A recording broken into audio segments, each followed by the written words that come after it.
이 사복음서 가운데 마태복음을 먼저 시작하게 된 이유는 마태복음이 제일 앞에 와야 됩니다. 그 이유는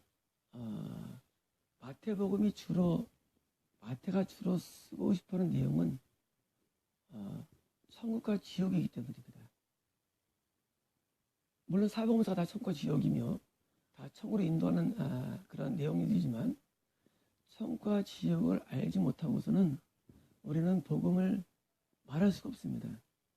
원래 복음이라는 것 자체가 왕국으로, 천국으로, 천국의 복음, 왕국의 복음, 원 뜻이. 그래서 천국의 복음이기 때문에 천국과 지옥이 논해지지 않는 복음은 그는 사상 누각이기 때문에 마태복음이 앞에 와야 됩니다. 또 신기하게도 마태복음이 앞에 왔는데 정확하게 앞에 와야 된 이유가 1절에 나옵니다. 그 1절만 오늘 같이 강의를 나누려 합니다. 1절 내용이 첫 단어가 아브라함의 자손입니다. 첫 단어가 아브라함 자손이라는 거 굉장히 중요하죠. 왜냐하면 예수님을 묘사하는데 나 같으면 예수님은 하나님의 아들이야. 하나님의 아들이 유기몸을 입고 왔어. 쓸 텐데 마태는 그렇게 쓰지 아니하고 어떻게 보면 좀 육신적이 쓴 겁니다. 사람의 이름을 드러내면서 그의 자손에 대한 것인 거예요. 왜 그럴까요? 그것은 아브라함은 구약 창세기의 첫 번째 주인공이기 때문입니다. 매우 중요합니다. 이 마태복음이 앞에 와야 되는 이유는 창세기의 주인공인 아브라함이 먼저 이름을 들여서 지금 마태복음은 복음의 시작이 아니라 마태복음은 구약으로 이어지는 첫 번째 책임을 알려주는 것입니다. 만약에 마태복음에서 첫 스타트가 아브라함이라고 안 나오고 그냥 요한복음처럼 태초에 말씀이 계시느라 이런 식으로 썼다면 우리는 구약과 신약의 연결점을 가질 수가 없습니다. 근데 마태는 아주 재밌게도 그냥 다윗 자손도 쓴 것도 아니고 맨 처음에 아브라함의 자손이라는 말을 쓰면 말미암아 지금 내가 지금 기술하는 이 마태복음은 구약의 연결선에 있는 책임이라는 그런 의도로 쓴 겁니다. 그래서 아브라함의 자손은 창세기부터 이어진 말라기에 끝나는 구약의 연속선상에 있다는 말씀을 의미하며 동시에 구약이라는 예수님의 이 땅에 오심부터 말미암아 신약 세계가 열리기 때문에 자 이제 구약은 끝났다. 구약은 볼 필요가 없다라는 구약 폐기론에 대한 엄중히 못을 박는 것입니다. 구약 폐기론이 아니다라는 겁니다. 지금 마태가 아브라함을 쓴 것은 구약은 끝난 것이 아니고 이 신약의 첫 번째 책인 마태복음은 구약의 연장선상에 있는 책이다 라는 그런 의미에서 아브라함을 등장시켰습니다. 동시에 이것은 아브라함은 유대교의 아버지입니다. 아브라함은 유대교의 창시자죠. 쉽게 말하면 물론 아브라함 전에도 아담도 그리고 아벨도 그리고 노아도 그리고 에녹도 아브라함 전에도 많은 하나님의 사람들이 있었습니다. 그 사람들도 하나님의 사람이지만 민족적인 조상은 없었습니다. 구약에서 하나님을 믿는 사람들의 족보는 있지만 그러나 큰 민족을 이룬 사례는 없습니다. 그러나 아브라함은 독특하게도 그 당시에 많은 사람이 살고 있었지만 이 땅에서 그러나 아브라함은 자기의 민족이라는 자기의 씨로 말미암아 실제 유대인들 이스라엘인들 자기의 자손들이 예수님을 믿고 구원을 받는 민족을 형성하는 그런 놀라운 기적을 일어납니다. 다시 말하면 지금 있을 마태복음은 유대교, 이 유대교라는 그 교와 연결성이 있다는 것입니다. 중요합니다. 우리가 믿는 신약의 내용들은 구약에서 하나님을 믿었던 아브라함의 후손을 믿었던 유대교와 연결선상이 있습니다. 그래서 우리가 믿는 이 기독교, 그리스도교, 예수교라는 이 그리스도교는 사실은 유대교를 기반으로 한 것이고, 예수님 오기 전에는 유대교가 바로 기독교인 것입니다. 유대교가 기독교이고, 이 기독교인 유대교, 구약에서 믿는 하나님을 지금 우리는 다시 똑같이 믿는 것입니다. 많은 경우에 사람들이 오해를 가집니다. 그것은 이슬람 교인들이 믿는 알라, 그것도 하나님입니다. 물론 그 이슬람인들도 아브라함 후손입니다. 이스마엘 후손입니다. 그런데 이스마엘 후손들은 하나님께서 이삭이라고 예고하였으며, 이삭만이 하나님의 후손으로 점친 민족이 아니기 때문에 우리는 이스마엘이 믿는 알라를 믿을 수 없는 것입니다. 창세기에 다 예고되어 있죠. 이삭만이 하나님께서 예정한 아들임을 말씀해 주셨기 때문에 우리는 이삭을 통해서 이루어지는, 그리고 야곱을 통해 이루어지는 이 종교를 우리는 받아들이는 것입니다. 그래서 아브라함의 자손이라는 천만에는 이것은 매우 중요한 것입니다. 또 중요한 것은 아브라함은 믿음이 무엇인가를 보여준 사람으로서는 아주 믿음을 가장 자세하게 보여준 사람이기 때문입니다. 이런 것입니다. 우리는 아브라함이 믿음으로 구원을 받았다고 다 알고 있습니다. 그런데 그 믿음이 뭐냐라는 겁니다. 우리는 노아가 믿음으로 방주를 만든 거 압니다. 그런데 그 믿음이 뭐냐는 것입니다. 우리는 에녹이 믿음을 하나님과 동행했다고 알고 있습니다. 그 믿음이 뭐냐는 것입니다. 우리는 아벨이 믿음으로 제사를 드렸다는데 그 믿음이 뭐냐는 것입니다. 애매합니다.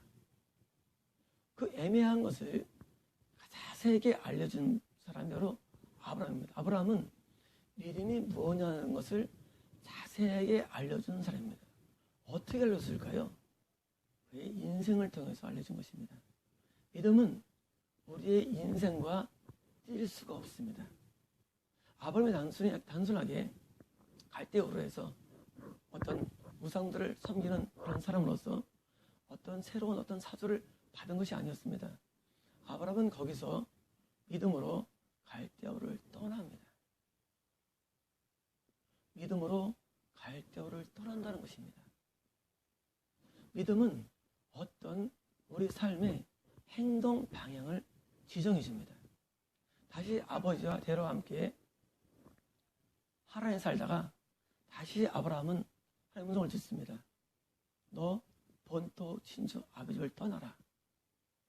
다시 아브라함은 족갈로 옷을 데리고 하란을 떠납니다. 그게 믿음입니다. 그리고 하란에서 갈 바를 알지 못하고 드디어 가나안으로 진격합니다. 가나안은 그 당시는 어마어마한 문명의 발상지였습니다. 가나안은 그 당시에 어마어마한 민족들의 각축지였고, 가나안 땅은 그 당시만 하더라도 대단한 지역이었습니다. 그 이후에 있는 이집트라든가 페르시아 또는 이 황하 문명이라든가 이런 다른 인도 문명, 이런 모든 문명처럼 가나안의 문명은 고각적으로 볼 때 가장 훌륭한 때였습니다. 그때 아브라함은 그 땅으로 가라고 명령을 받습니다. 난이한 것입니다. 왜냐하면 아브라함은 혼자였고 그 당시 사회는 다 부족 국가였습니다. 부족들이 사는 그 시대에서 일을 단신 혼자 그런 지역에 들어가는 것 자체는 굉장한 모험입니다. 이게 믿음입니다. 아브라함은 가나안으로 가라는 말씀에 순종해서 가나안에 들어갑니다. 문제가 또 생깁니다. 기근을 만납니다. 우리가 사람들이 믿음이 뭐냐 그러면 그걸 이해하지 못합니다. 믿음은 그냥 자기가 알고 있는 사고체계를 알고 있지만 전혀 그렇지 않습니다. 아브라함이 거기서 믿음이 위태로움을 가집니다. 그것은 기근을 만났을 때 다시 그 당시에 농산물이 불구했던 이집트로 피난을 갑니다.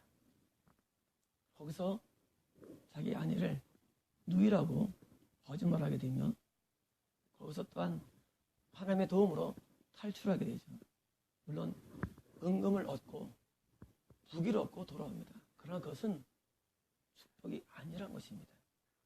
여러분 명심하십시오. 금과 은이 축복이 아닙니다. 명심하십시오. 그깟 이 세상의 재물이 축복이 아닙니다. 하나님은 아브라함이 기근을 만났을 때 만약 가나안 땅에 있었다면 아브라함은 더 높은 지경의 믿음 있는 자로서 수강했을 것입니다. 축복은 하나님이 우리에게 있기를 원하는 장소며 축복은 하나님을 만나는 장소이며 축복은 하나님 뜻대로 사는 게 축복입니다. 아브라함은 이집트에서 저희 애굽에서 축복을 얻고 돌아온 다음에는 결심을 했겠죠. 다시는 내가 아내를 내 누이라 속이지 않으리라 했는데 또 한 번 같은 일이 반복됩니다. 아브라함은 두 번의 그런 실수를 합니다. 뭡니까? 그것은 믿음이 없는 행위였습니다. 우리가 믿음이 성장할 때 믿음이 없을 수가 있습니다. 믿음을 하지 않을 때가 있습니다. 그러나 아브라함의 놀라운 점은 그것으로 아브라함의 믿음 없는 것은 드디어 큰 죄악은 끝납니다. 다음에 아브라함이 이스마엘을 품에 안고 그를 독자처럼 받아들이는 시술하는 것도 믿음이 아닌 거지만 그러나 큰 실수는 끝납니다. 우리는 믿음이 장성하는데 점점 아브라함은 믿음의 사람이 되어서 25년 99세가 되었을 때 드디어 다시 한번 약속을 받습니다. 네 씨로 말미암아 소라 만민이 복을 얻으리라 라는 약속뿐만 아니라 바로 아들 출산의 약속을 받습니다. 아브라함에게 임한 그 약속이 애매합니다. 네 씨로 말미암아 소라 만민이 복을 얻으리라. 이삭 때문일까요? 이삭이 소라 만민의 복을 받는 근거일까요? 아니죠. 네 씨는 예수 그리스도를 의미합니다. 자, 여기 지금 아브라함의 자손이라고 쓴 이유는 바로 아브라함이 이런 믿음의 사람이었을 뿐만 아니라 아브라함에게 예수 그리스도가 약속되었기 때문입니다. 구약의 모든 내용들은 다 예수님의 오실 예수님에 대한 그런 예고편이죠. 그런데 하나님은 아담에게 약속하시죠. 아담에게 말씀하시기를 여자의 후손이 뱀의 후손과 우리 머리를 깰 것이요. 뱀의 후손은 여자 후손의 발꿈치를 상하게 한다고 그때 이미 십자가를 약속합니다. 그때 여자 후손은 단수입니다. 후손 단수로 표현됩니다. 아담에게 약속한 그 약속은 인간이 아닙니다. 그러면 그 후손이라는 것은 여자의 후손입니다. 성경 구약에서는 어디를 봐도 후손을 얘기할 때 다 남자의 후손으로 표현되지 여자의 후손은 나오질 않습니다. 그러므로 아담에게 약속한 그 후손도 역시 그리스도시며 아브라함에 약속한 그 약속도 이삭이 아니고 예수 그리스도십니다. 그러므로 여기서 아브라함의 자손이란 말은 놀라운 일입니다. 그것은 바로 아브라함에게 약속한 그 자손이라는 얘기입니다. 아브라함의 후손, 그 내 씨, 내 자손이 누구냐? 하고 예수 그리스도로 지금 일절을 묘사하는 것입니다. 그런데 아브라함은 약속도 받을 뿐만 아니라 믿음을 보여준 장면은 자기 아들 이삭을 낳은 것이라고 사람을 생각합니다. 그렇지 않습니다. 이삭이 성장했을 때 이삭을 바치라는 음성을 듣고 드디어 모리아 산입니다. 그 모리아 산은 지금의 갈보리 언덕이라고 볼 수 있습니다. 고고학적인 얘기지만 모리아 산과 골고다 언덕은 같은 장소 확률이 크다고 합니다. 아브라함이 보여준 믿음은 뭐냐면 자기 아들을 바치라는 그 명령 앞에 자기 아들을 바칩니다. 물론 이것은 하나님이 자기 아들 예수 그리스도를 이 땅에 보내셔서 십자가에서 우리에게 내어주신 바침에 대한 묘사로서 보여줄 수 있는 것입니다. 모리아산에서 아들을 바친 것은 바로 앞으로 내가 보낼 예수 그리스도가 우리 인류를 위한 제사로서 드릴 것에 대한 미리 복선인 것입니다. 그리고 아브라함은 그것을 헌신하며 하나님 앞에 순종합니다. 믿음은 절대자이신 바로 하나님과 그리고 예수님께 대한 절대 순종을 말합니다. 믿음은 아는 것이나 깨닫는 게 절대 아닙니다. 믿음은 성경 지식을 아는 게 아닙니다. 믿음은 어떤 사람의 교리를 받아들이는 것도 아닙니다. 믿음은 하나님의 내게 대한, 나 자신에 대한 명령에 순종하는 것입니다. 사람들은 이걸 모르고 교회 생활을 하다가 목사가 되고도 지옥에 들어갑니다. 또는 땅에 살면서 하나님의 뜻을 많이 행하고도 지옥에 들어갑니다. 왜냐하면 믿음은 절대 순종이기 때문입니다.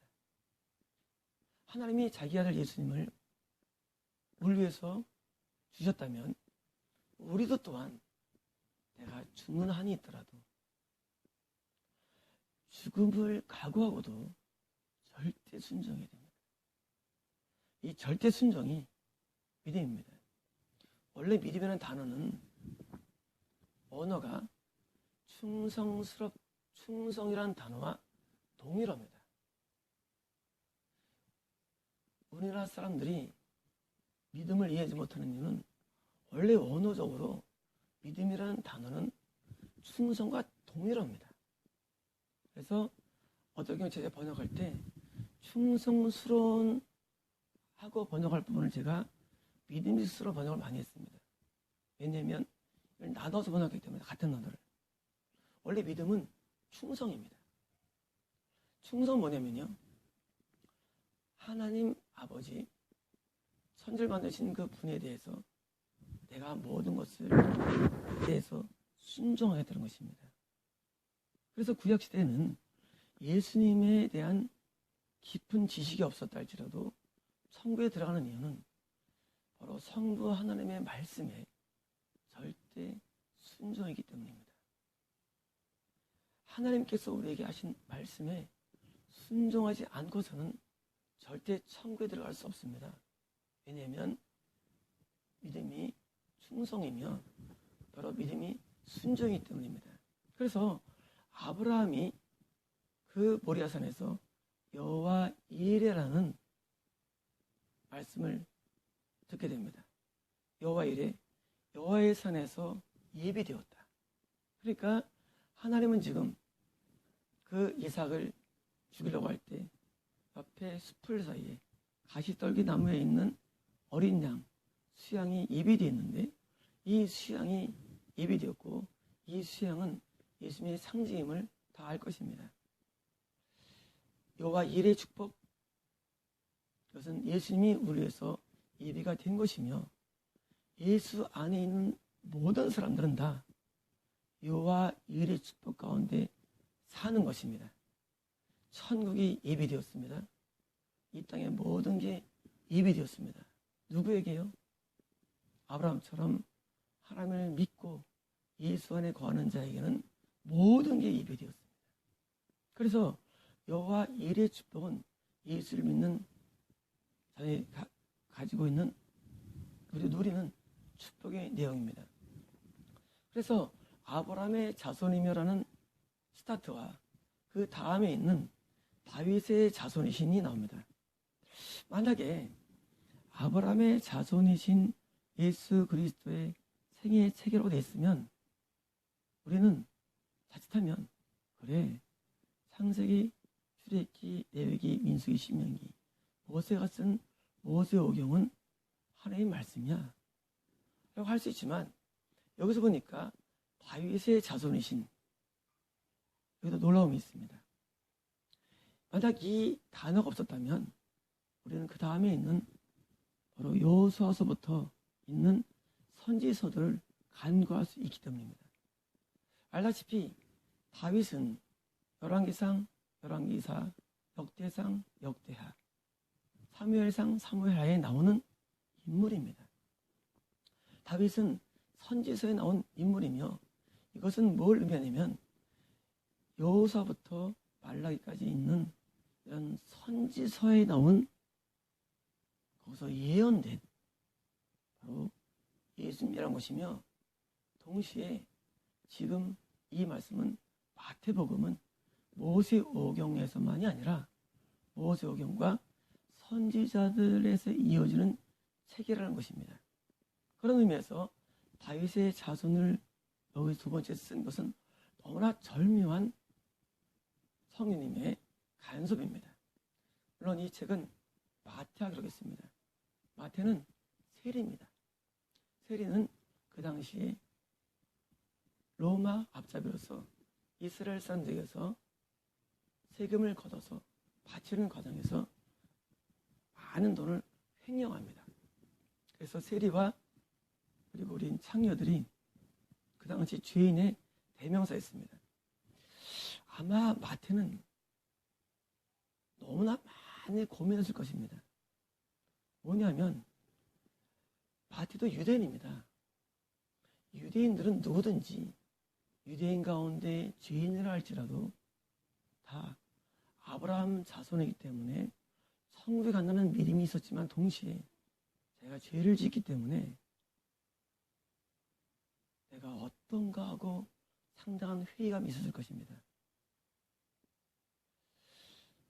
교회 다니는 사람들 가운데 많은 사람들이 교회를 다니지만 내가 이렇게 죄를 짓는데 그건 천국 갈 수 있을까라는 그런 어렴풋한 회의감이 있는 사람 많이 있습니다. 그것은 우리 양심이 이걸 알려주기 때문입니다. 머리로는 압니다. 난 천국 갈 거야. 머리로는 압니다.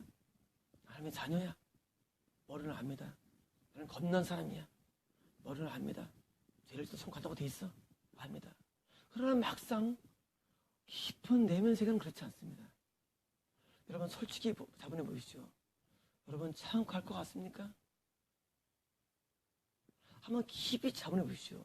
정말 여러분 깊숙한 내면 세계에서 천국에 갈 것이라고 하면서 올라옵니까? 입으로는 하나님을 아버지라 부릅니다. 교회에서는 찬송을 부릅니다. 때로는 은혜가 임하기도 합니다. 그러나 정말 내면의 소리를 들어보십시오. 정말 천국 가겠습니까? 아마 여러분이 지금 느끼는 그런 감성과 똑같은 감성이 이 마태에 있다고 저는 생각합니다. 그렇기 때문에 마태는 두 번째 단어인 다윗의 자손이라는 단어를 저는 썼다고 이해합니다. 물론 성령의 감동으로 선지서의 연결상에 내기 위해서 다윗의 자손의 말을 썼지만 그러나 동시에 마태의 내면 세계에서는 자기가 세리 생활을 하였고 물론 예수님의 제자로서 살았지만 엄청난 내면 세계에 죄의식이 많았던 사람이 분명합니다. 그래서 마태는 다윗의 자손의 말을 쓰면서 동시에 다윗이 떠올리는 것입니다. 다윗은 하나님을 잘 믿은 사람이었습니다. 순종적인 사람이었습니다. 하나님께서는 다윗을 사울 계보, 사울 초대 왕을 피하고 이스라엘의 왕으로 세워지는 놀라운 성과를 얻게 됩니다. 다윗은 하나님을 정말 신뢰하고 뜻대로 사는 사람이었습니다. 그러나 다윗은 죄를 짓게 됩니다. 그것은 살인, 조사죄인가요? 대우 살인을 대우 조정하는 죄와 간음죄입니다. 알다시피 살인죄와 간음죄는 이건 지옥에 가는 죄입니다. 이스라엘 사람들이 주로 지옥 가는 이유들은 이 죄는 아닙니다. 이스라엘 사람들이 주로 지옥 가는 이유들은 구약 때는 우상 숭배자가 많았습니다. 그런데 다윗은 지금 아주 심각한 죄를 짓게 됩니다. 그 가늠죄를 짓고 그리고 살인, 조사죄, 계획하는 그런 죄를 지은 데에서 다윗은 드디어 통회에 자복합니다. 자, 이제 중요한 겁니다. 예수를 믿고 뜻대로 살아야 천국에 들어갑니다. 그러나 예수를 믿고 때로는 실수해서 죄를 지어도 갈 수 있습니다. 그게 마태에게는 너무나 좋은 것일 겁니다. 야, 내가 죄로서 죄를 많이 지었는데 지금 다윗을 떠올리면서 다윗은 그런 모든 죄를 예수님의 보혈로 사함받게 됩니다. 예수님의 보혈로 사함받는 것, 이것이 바로 하나님 자녀의 특권인 것입니다. 사함받고 드디어 죄에서 돌아왔습니다. 다윗은 가늠죄만이 아니라 평생에 지은 모든 죄를 낱낱이 회개하게 됩니다. 성결의 사람이 됩니다. 그리고 다윗은 하나님께서 가장 총애받는, 가장 마음이 합한 자로 인정받는 사람으로서 우뚝 서서 모든 이스라엘 사람들이 가장 존경하는 자로 서게 되는 것입니다. 당연히 다윗은 선지서에서의 대명사입니다. 중요합니다. 모세오경의 대명사 아브라함입니다. 왜냐하면 아브라함은 하나님의 뜻대로 거의 순종한 사람이기 때문입니다. 두 번째, 다윗은 선지서의 대명사입니다. 선지서는 이스라엘 사람들이 죄를 지을 때마다 하나님께서 사사, 선지자를 보내셨고 그 사람을 통해서 죄에서 해방을 돼요. 죄에 돌아서 다시 하나님께 나아가는 역할을 한 것이 선지자였습니다.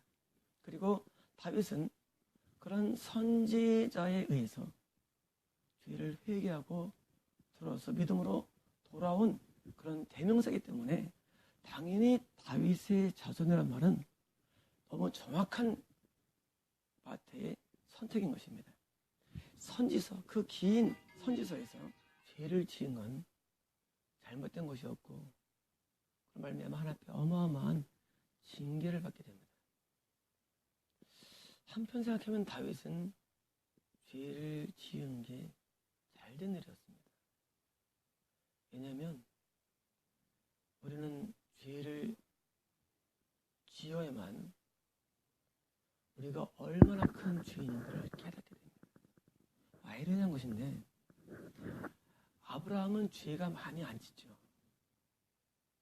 이삭도 훌륭한 삶을 살죠. 근데 하나님은 다윗을 너무너무 사랑합니다. 다윗은 죄를 지었고 그 죄를 통회하고 회개하는 과정에서 죄를 알게 됩니다. 이게 중요합니다.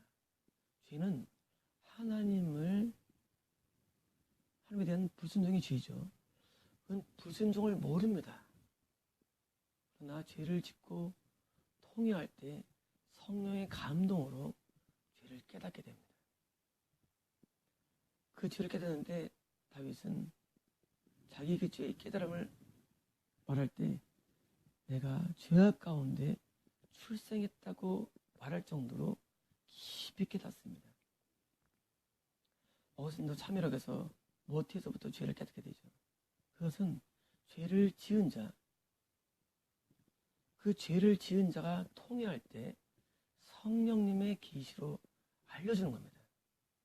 성령님은 성결의 영이시기 때문에 우리 죄를 깊이 깨닫게 하십니다. 그리고 어떻게 됩니까? 이제는 더 깨끗게 됩니다. 중요합니다. 때로 우리가 믿음의 사람이 죄를 지었다 할지라도 하나님 앞에 통렬히 회개하며 아브라함은 순종의 사람이었습니다. 다윗은 회개의 사람이었습니다. 결국은 회개는 순종을 위한 발판이지 회개만으로 성결만으로도 아닙니다. 그래서 하나님의 계명에, 하나님의 말씀에, 하나님의 뜻에 불순종하는 것은 100% 지옥 갑니다.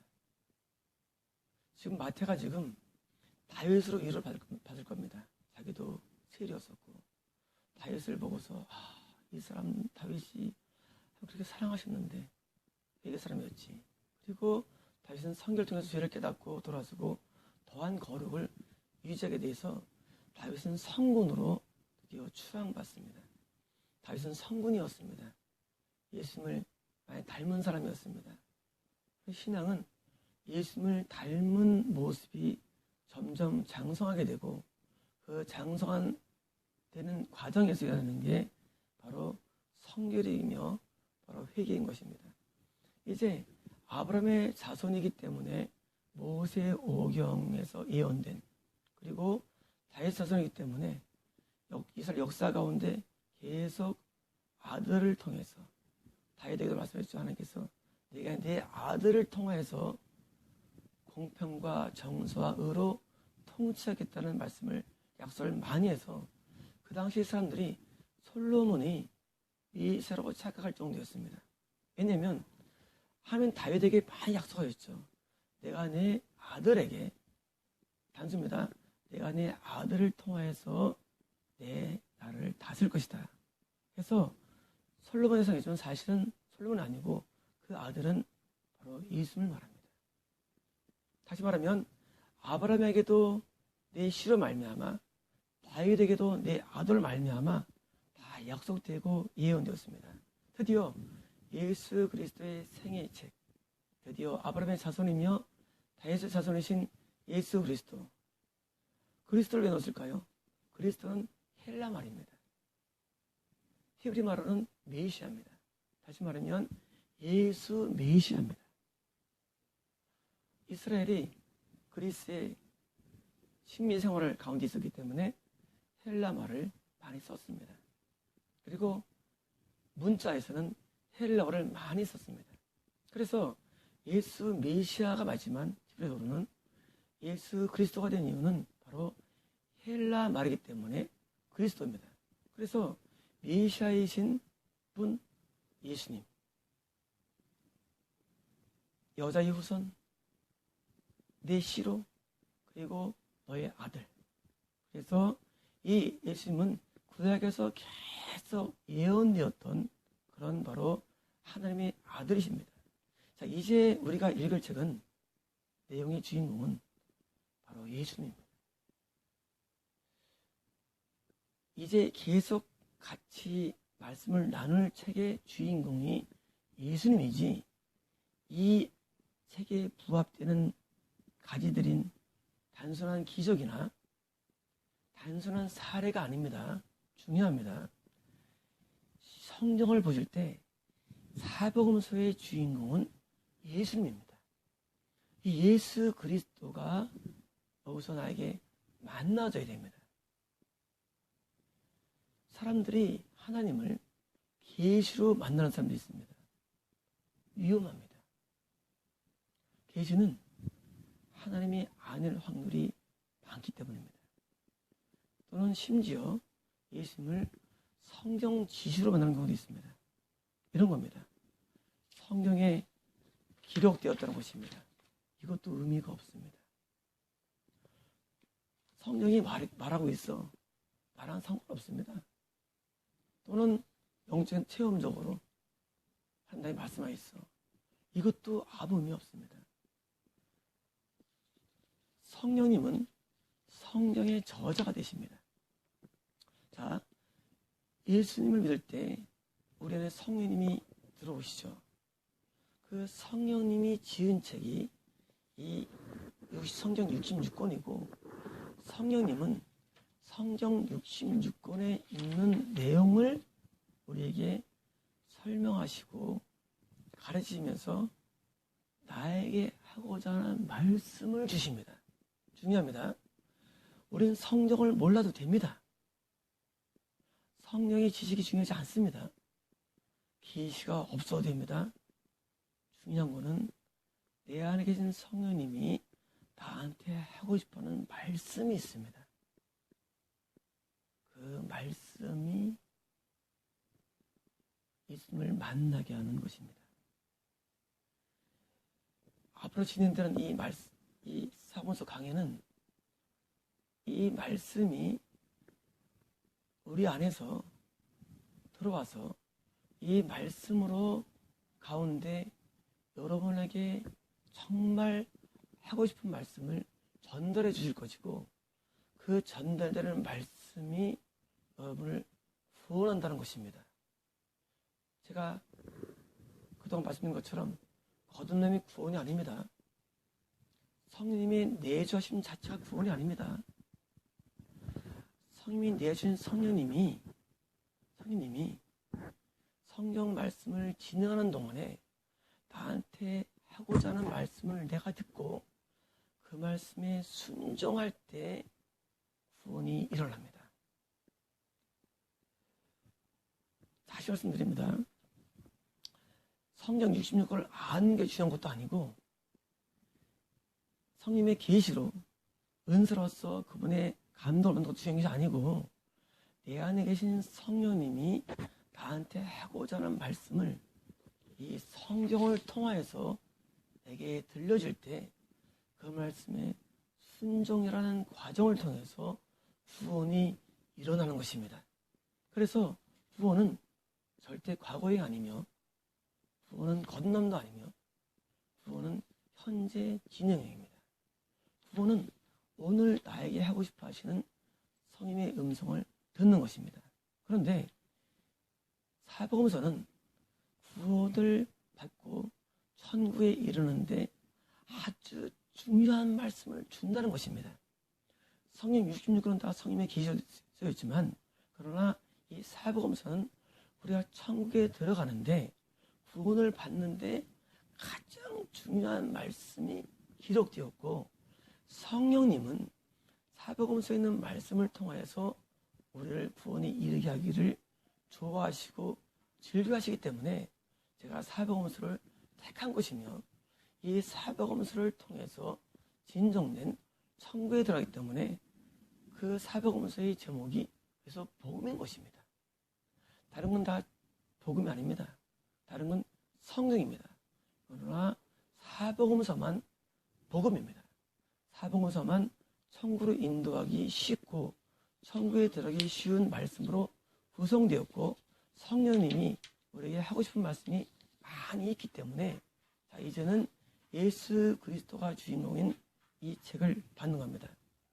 여기 보니까 예수 그리스도의 생애의 책입니다. 자, 마태만이 생애의 책은 아닙니다. 성령님께서는 마태에게 마태복음을 쓰게 하셨습니다. 그리고 마가에게 마가복음을 쓰겠습니다. 마태복음은 마가복음보다 늦게 쓰였습니다. 마가복음이 먼저 쓰인 책입니다.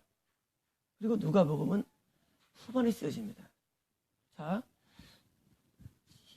분명히 마가복음이 제일 앞에 쓰여졌는데 마태복음이 마치 처음 쓰는 책처럼 생애의 책으로 기록된 것입니다. 성령님은 각자에게 다른 모습으로 예수를 묘사하지만 마태복음이 제일 먼저 와야 되기 때문에 생애의 책이라고 못을 박습니다. 그러므로 사복음서 가운데 마태복음이 가장 앞에 들어와야 하는 이유는 세 가지 이유입니다. 첫 번째로는 아브라함의 자손, 두 번째로는 다윗의 자손, 세 번째로는 생애의 책이라는 이유 때문입니다. 요한복음이 맨 마지막에 있어야 할 이유는 요한복음은 예수님에 관해서 더 기록할 것이 없다는 말씀을 쓰고 말미암아 예수님의 행적에 대해서 더 기록할 것이 없다는 그런 마지막 내용을 쓰고 말미암아 요한복음은 맨 마지막에 오는 것입니다. 그리고 마가복음과 누가복음의 순서인데 현재 우리의 신약 성경은 마태복음 그리고 맨 뒤에 요한복음 사이에 마가가 앞에 와 있습니다. 누가복음이 뒤에 와 있습니다. 저는 달리 생각합니다. 왜냐하면 누가복음과 마태복음이 가장 유사성이 많습니다. 내용 중추이 많습니다. 그래서 저는 누가복음을 두 번째로 넣었고 마가복음을 세 번째로 놓았습니다. 물론 많은 이유가 있지만 저는 순서를 마태복음 다음에 그리고 누가복음 다음에 마가복음과 요한복음으로 앞으로 진행할 것이며, 지금 말씀드린 것처럼 이 마태복음은 가장 앞에 오는데 이 사복음서는 바로 예수 그리스도의 생애 세계이라는 그런 사복음에 대한 말씀입니다.